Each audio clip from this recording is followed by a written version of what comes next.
We can complain because rose bushes have thorns, or the rejoice because thorn bushes have roses. This is how one can think about the good things rather than to ignore the bad things. So that was the saying of the great American president who said it. Abraham Lincoln was known for the liberty of the black people in America, will be remembered forever. Now, coming to the nosocomial infection, the second is droplet transmission. Here, droplets containing microbes from the infected person are propelled in the air and deposited on the other patient's body. Droplets are generated from a source person by coughing, sneezing, and talking. Sometimes during certain procedures such as bronchoscopy and other procedures like that. So the third is airborne transmission. Airborne droplets, nuclei of 5 micrometer or smaller in size, containing microbes. These remain suspended in air for longer periods, and dust particles containing infectious agents. These are dispersed by air currents and inhaled by a susceptible host. These dust particles and airborne droplets are suspended in the environment if someone else who is not patient is just taking breath in that atmosphere can inhale these droplets containing the bacteria and the other microorganism. It occurs within the same room or over a long distance from the source, the patient. So, special air handling and ventilation are required to prevent the airborne transmission. Microbes involved in this kind of transmission are Legionella, Mycobacterium tuberculosis, Rubiola, and Varicella viruses.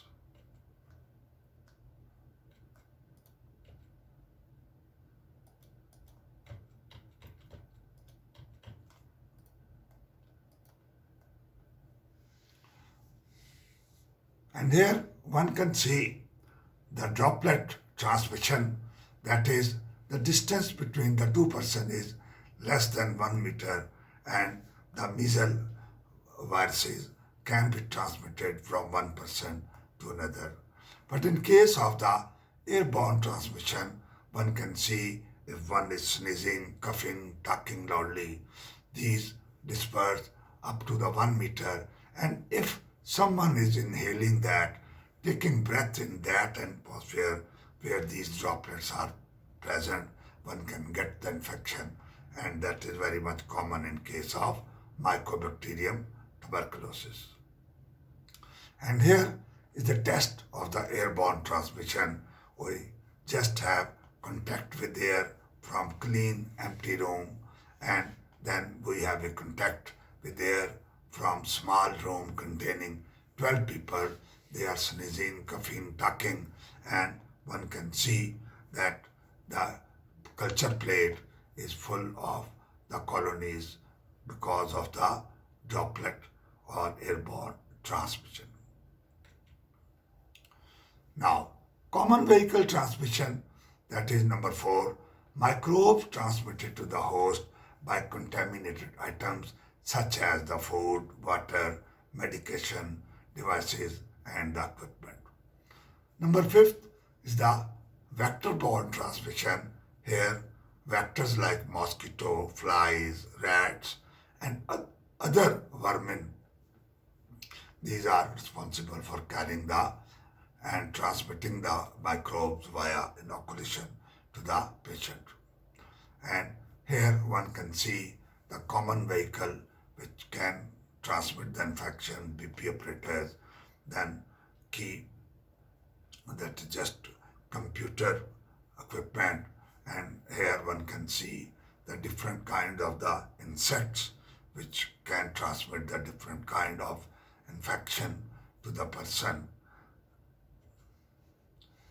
Now, how one is going to have the diagnosis of nosocomial infection, that is by sight and the symptom alone.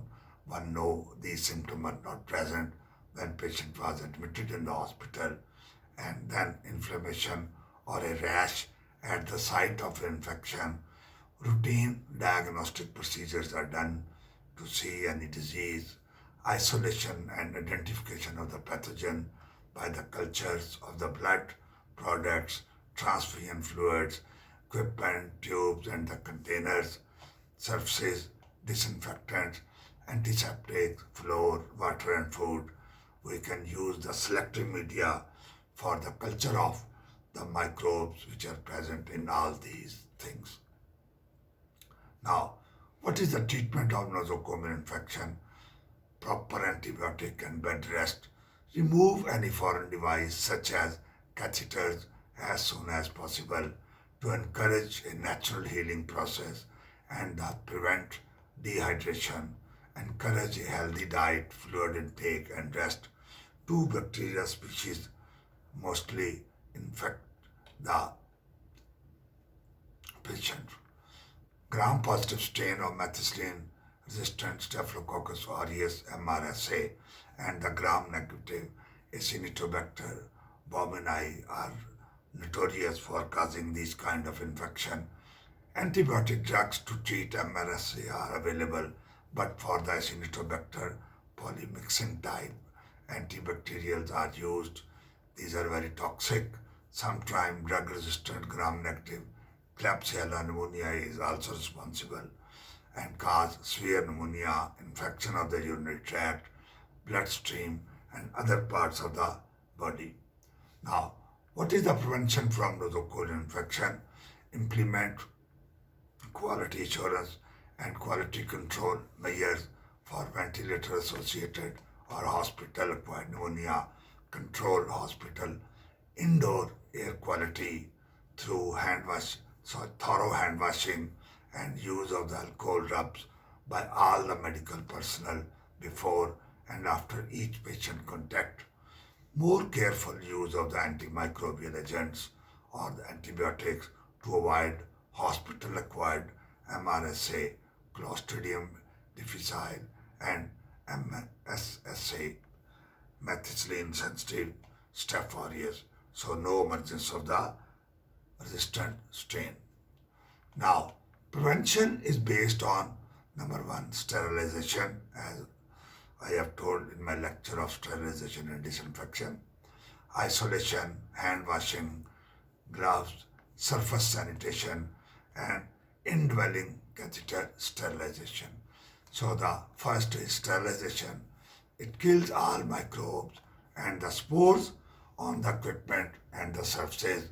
It is done by the chemicals, ionizing radiation, dry heat, or steam under pressure like autoclave. For more detail, you can check my lecture, disinfection and sterilization. Number two is the isolation. To prevent transmission of the microbes by the common routes in the hospital, this interrupt transfer of the microbe. There should be isolated special rooms for infectious cases, infected wounds, and the joint transplantation patient. And it is just isolation means no one can get entered without having the proper dress and proper masking, and one cannot just transmit the infection from one person to another in case of isolation. Then hand washing is the third parameter. Most important measure, it reduces risks of transmitting skin microbe from one person to another, from one site to another on the same patient, should be prompt and thorough before patient contact and after contacting with blood, body fluids, secretions, excretions, and equipment or article contaminated by them. One should have the proper hand washing. Infection spread to immunocompromised patient is via healthcare workers' hand contamination. So there should be proper hand washing for 15 seconds to just get rid of the bacteria and the microbes on the hand. Now, two types of the microbes seen on the healthcare worker hand. One is transient flora and other is resident flora. Transient flora is taken by the workers from environment which do survive and grow. They include Staph aureus, Klebsiella pneumoniae, Acinetobacter, Enterobacter, and Candida species. Resident bacteria is permanent microbes living on the skin surface or the stratum corneum of the person who is attending the patient. They do survive and grow on it. Now, hand washing, they include the bacteria on the hand, Staphylococcus epidermidis, Staphylococcus hominis, Micrococcus propionibacterium, Corynebacterium, Dermobacterium, and Phytosporum species. To eliminate them, use antiseptic soaps and alcohol-based gel. Better is use of the alcohol-based hand rubs. Patients who are bed-bound cannot clean their hands should use sanitizing gel or wipes within reach of the bed so that patient don't need to go to the washroom. Nail polish or rings can be hindrance in harboring the bacteria.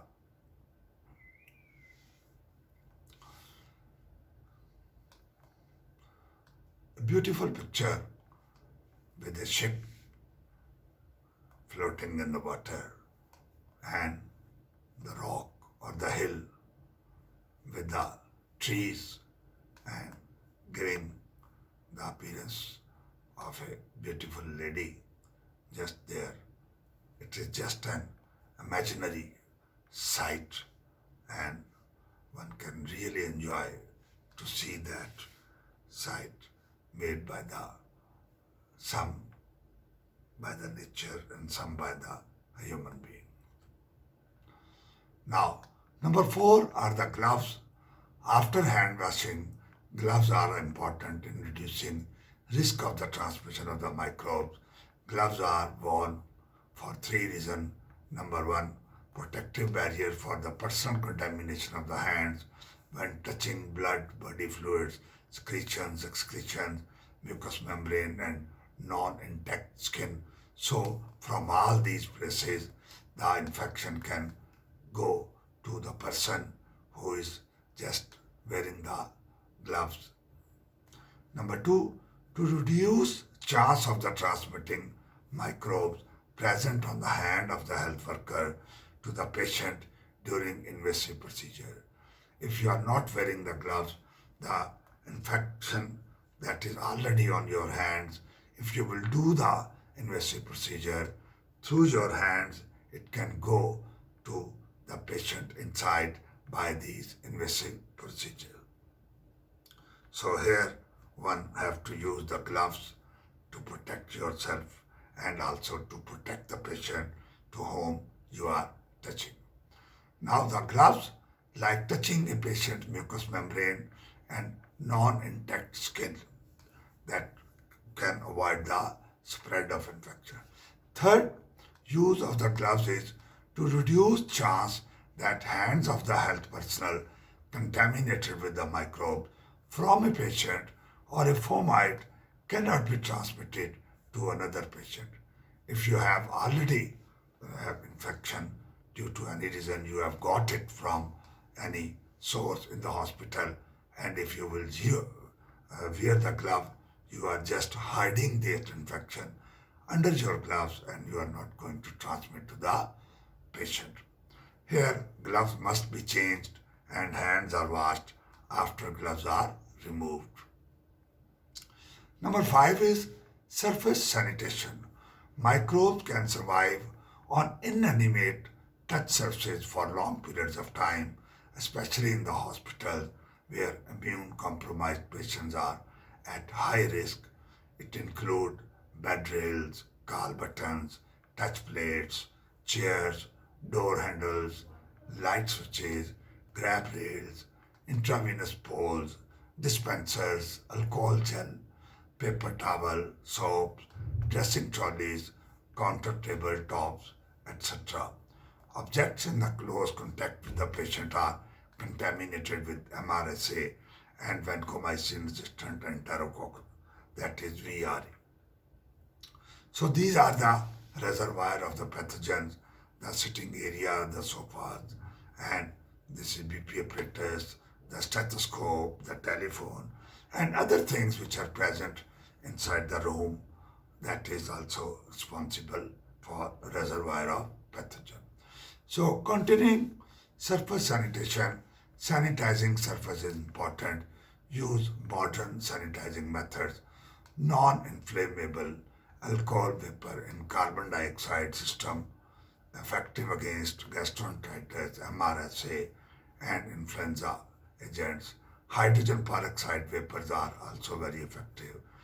These are effective against endospore forming bacteria like Clostridium difficile, where alcohol is ineffective.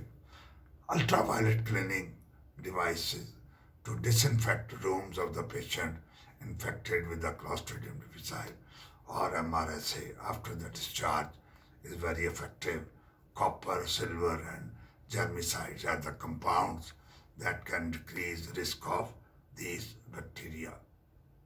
So here is the surface sanitation by using the different chemicals to clean the surface and the tops of the tables and other things which are present in the room to get rid of the infection.